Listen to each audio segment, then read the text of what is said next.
Price Lord. இன்றைய வேத வசனம் சங்கீதம் 2ஆம் அதிகாரம் முதல் 5ஆம் அதிகாரம் வரை. ஜாதிகள் கொந்தளித்து ஜனங்கள் விருதா காரியத்தை சிந்திப்பானேன். கர்த்தருக்கு விரோதமாகவும் அவர் அபிஷேகம் பண்ணினவருக்கு விரோதமாகவும் பூமியின் ராஜாக்கள் எழும்பி நின்று அதிகாரிகள் ஏகமாய் ஆலோசனை பண்ணி அவர்கள் கட்டுகளை அறுத்து அவர்கள் கயிறுகளை நம்மை விட்டு எரிந்து போடுவோம் என்கிறார்கள். பரலோகத்தில் வீற்றிருக்கிறவர் நகைப்பார், ஆண்டவர் அவர்களை இகழுவார்.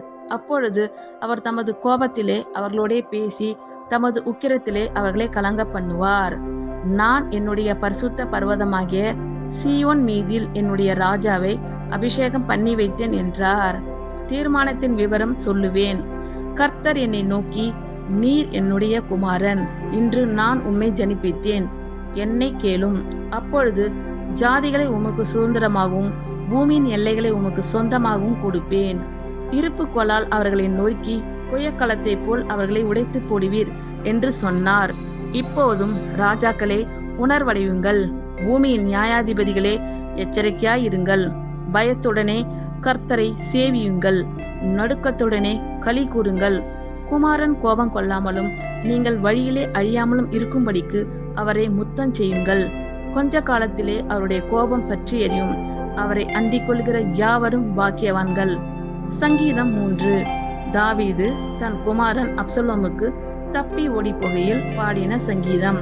கர்த்தாவே, என் சத்துருக்கள் எவ்வளவாய் பெருகி இருக்கிறார்கள், எனக்கு விரோதமாய் எழும்புகிறவர்கள் அநேகர். தேவனிடத்தில் அவனுக்கு ரட்சிப்பு இல்லை என்று என் ஆத்துமாவை குறித்து சொல்லுகிறவர்கள் அநேகராய் இருக்கிறார்கள். ஆனாலும் கர்த்தாவே, நீர் என் கேடகமும் என் மகிமையும் என் தலையை உயர்த்துகிறவருமாய் இருக்கிறீர். நான் கர்த்தரை நோக்கி சத்தமிட்டு கூப்பிட்டேன். அவர் தமது பரிசுத்த பர்வதத்திலிருந்து எனக்கு செவி கொடுத்தார். நான் படுத்து நித்திரை செய்தேன், விழித்து கொண்டேன். கர்த்தர் என்னை தாங்குகிறார். எனக்கு விரோதமாக சுற்றிலும் படையெடுத்து வருகிற 10,000 பேருக்கும் நான் பயப்படேன். கர்த்தாவே, எழுந்தருளும். என் தேவனே, என்னை இரட்சியும். நீர் என் பகைஞர் எல்லாரையும் தாடையிலே அடித்து துன்மார்க்கருடைய பற்களை தகர்த்து போட்டீர். இரட்சிப்பு கர்த்தருடையது. தேவருடைய ஆசீர்வாதம் உம்முடைய ஜனத்தின் மேல் இருப்பதாக. சங்கீதம் 4. நிகினோத் என்னும் வாத்தியத்தில் வாசிக்க ராக தலைவனுக்கு ஒப்புவிக்கப்பட்ட தாவீதின் சங்கீதம். என் நீதியின் தேவனே, நான் கூப்பிடுகையில் எனக்கு செவி கொடும். நெருக்கத்தில் இருந்த எனக்கு விசாலம் உண்டாக்கினீர். எனக்கு இறங்கி என் விண்ணப்பத்தை கேட்டருளும். மனுபுத்திரரே, எதுவரைக்கும் என் மகிமையை அவமானப்படுத்தி வீணானதை விரும்பி பொய்யை நாடுவீர்கள்? பக்தி உள்ளவனை கர்த்தர் தமக்காக தெரிந்து கொண்டார் என்று அறியுங்கள். நான் கர்த்தரை நோக்கி கூப்பிடுகையில் அவர் கேட்பார்.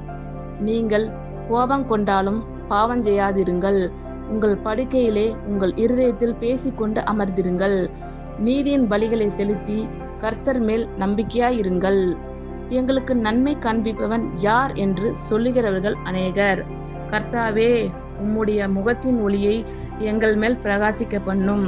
அவர்களுக்கு தானியமும் திராட்சரசமும் பெருகிருக்கிற காலத்தின் சந்தோஷத்தை பார்க்கிலும் அதிக சந்தோஷத்தை என் இருதயத்தில் தந்தீர். சமாதானத்தோடே படுத்துக்கொண்டு நித்திரை செய்வேன். கர்த்தாவே, நீர் ஒருவரே என்னை சுகமாய் தங்க பண்ணுகிறீர். சங்கீதம் 5. நிகிலோத் என்னும் வாத்தியத்தில் வாசிக்க ராக தலைவனுக்கு ஒப்புவிக்கப்பட்ட தாவீதின் சங்கீதம். கர்த்தாவே, என் வார்த்தைகளுக்கு செவி கொடும். என் தியானத்தை கவனியும். நான் உம்மிடத்தில் விண்ணப்பம் பண்ணுவேன். என் ராஜாவே, என் தேவனே, என் வேண்டுதலின் சத்தத்தை கேட்டருளும். கர்த்தாவே, காலையிலே என் சத்தத்தை கேட்டருள்வீர். காலையிலே உமக்கு நேரே வந்து ஆயத்தமாகி காத்திருப்பேன். நீர் துன்மார்க்கத்தில் பிரியப்படுகிற தேவன் அல்ல. தீமை உம்மிடத்தில் சேர்வதில்லை. வீம்புக்காரர் உம்முடைய கண்களுக்கு முன்பாக நிலை நிற்க மாட்டார்கள். அக்கிரமக்காரர் யாவரையும் வெறுக்கிறீர். பொய் பேசுகிறவர்களை அழிப்பீர். இரத்த பிரியனையும் சூதுள்ள மனுஷனையும் கர்த்தர் அருவருக்கிறார். நானும் உமது மிகுந்த கிருபையினாலே உமது ஆலயத்துக்குள் பிரவேசித்து உமது பரிசுத்த சந்நிதிக்கு நேரே பயபக்தியுடன் பணிந்து கொள்வேன். கர்த்தாவே, என் சத்துருக்களின் நிமித்தம் என்னை உம்முடைய நீதியிலே நடத்தி எனக்கு முன்பாக உம்முடைய வழியை செவ்வைப்படுத்தும். அவர்கள் வாயில் உண்மை இல்லை, அவர்கள் உள்ளம் கேடுபாடு உள்ளது. அவர்கள் தொண்டை திறக்கப்பட்ட பிரேத குழி. தங்கள் நாவினால் இச்சகம் பேசுகிறார்கள். தேவனே, அவர்களை குற்றவாளிகளாக தீரும். அவர்கள் தங்கள் ஆலோசனைகளாலே விழும்படி செய்யும். அவர்கள் துரோகங்களுடைய திரட்சை நிமித்தம் அவர்களை தள்ளிவிடும். உமக்கு விரோதமாக கலகம் பண்ணினார்களே, உம்மை நம்புகிறவர்கள் யாவரும் சந்தோஷித்து எந்நாளும் கம்பீர்பார்களாக. நீர் அவர்களை காப்பாற்றுவீர். உம்முடைய நாமத்தை நேசிக்கிறவர்கள் உம்மில் களி கூறுவார்களாக. கர்த்தாவே, நீர் நீதிமானை ஆசீர்வதித்து காருண்யம் என்னும் கேடகத்தினால் அவனை சூழ்ந்து கொள்வீர். ஆமென். கர்த்தர் உங்கள் அனைவரையும் ஆசீர்வதிப்பாராக. God bless you all.